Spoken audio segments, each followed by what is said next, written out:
declaration, 200,000 people and 160,000 against vaccine mandates.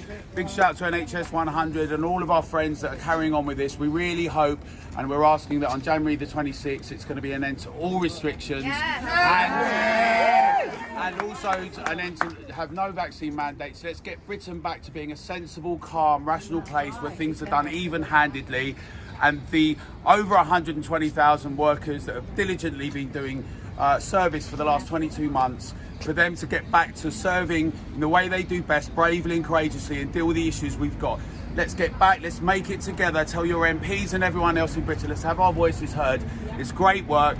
We need to get our old normal back now together.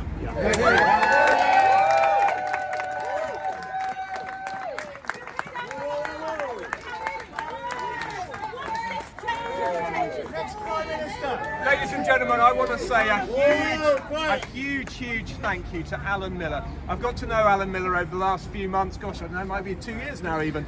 He's done an amazing job in standing up for the public. I'm really hoping that Alan doesn't decide to stand for election in Wickham. I think what you've just heard from him, you know, he'd make a great Prime Minister. So I'm really looking forward to delivering this petition. Alan, well done. He's joining me in thanking Alan. Thank you, Steve. Thank you for all your hard work with it.